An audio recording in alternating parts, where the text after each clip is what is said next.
मुख्यमंत्री भूपेश बघेल ने आज यहां विधानसभा में शासकीय संकल्प पर चर्चा के दौरान यह घोषणा की कि भारत सरकार बस्तर के नगरनार इस्पात संयंत्र का डिसइन्वेस्टमेंट न करे। डिसइन्वेस्टमेंट की स्थिति में छत्तीसगढ़ सरकार इस संयंत्र को खरीदने के लिए तैयार है। इस संयंत्र को निजी हाथों में नहीं जाने देंगे।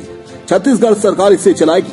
मुख्यमंत्री की घोषणा के बाद सदन में यह शासकीय संकल्प या सदन केंद्र सरकार से अनुरोध करता है कि भारत सरकार के उपक्रम एनएमडीसी द्वारा स्थापनाधीन नगरनार इस्पात संयंत्र जिला बस्तर का केंद्र सरकार द्वारा विनिवेश न किया जाए। विनिवेश होने की स्थिति में छत्तीसगढ़ शासन इसे खरीदने हेतु सहमत है। सर्वसम्मति से पारित किया गया। मुख्यमंत्री ने कहा कि यह छत्तीसगढ़ विधानसभा के इतिहास की महत्वपूर्ण घटना है। उन्होंने कहा कि सवाल छत्तीसगढ़ की अस्मिता का है, बस्तर के आदिवासियों का है। बस्तर के लोगों का इससे भावनात्मक लगाव रहा है। जमीन सार्वजनिक उपक्रम के लिए दी गई थी। खदान भी एनएमडीसी को इस शर्त पर दी गई थी कि एनएमडीसी यहां इस्पात संयंत्र लगाएगा। राज्य शासन की भी और जनता की भी यह मंशा थी। इसे लेकर लगातार आंदोलन हो भी रहे थे। भारत सरकार इस संयंत्र के विनिवेश के लिए तैयारी कर रही है और सितंबर 2021 तक इसे पूर्ण करने की तैयारी है। इस मामले में डिमर्जर कर खदान को एनएमडीसी से अलग किया गया है। ऐसी स्थिति में यह प्रस्ताव बहुत आवश्यक था। छत्तीसगढ़ सरकार द्वारा यह निर्णय लिया गया।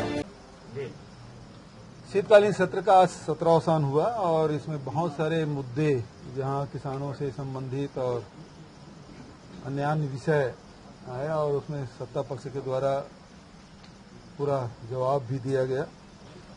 आज शासकीय संकल्प आया था और विपक्ष के द्वारा भी जब ये बात आई कि बालकों के समय जिस प्रकार से विधानसभा में प्रस्ताव हुआ था उसी प्रकार से हो तो हम सहमत हैं।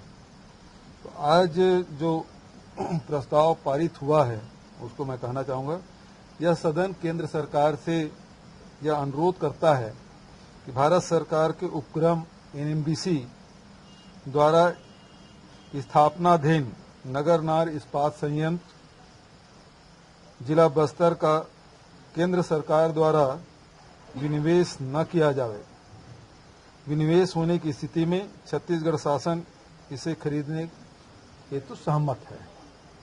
इस प्रकार से प्रस्ताव पूरे सर्वसम्मति से विधानसभा में पारित हुआ है और मैं समझता हूँ ये छत्तीसगढ़ के विधानसभा के इतिहास में महत्वपूर्ण घटना है जो ये प्रस्ताव पारित हुआ है। मुख्यमंत्री ने कहा कि नगरनार के मामले में भारत सरकार के आर्थिक मामलों की कैबिनेट कमेटी ने नवंबर 2016 को एनएमडीसी की नगरनार स्टील प्लांट के 51% शेयर निजी क्षेत्र की कंपनी को बेचने की सहमति दी। डेस्क रिपोर्ट, समय न्यूज।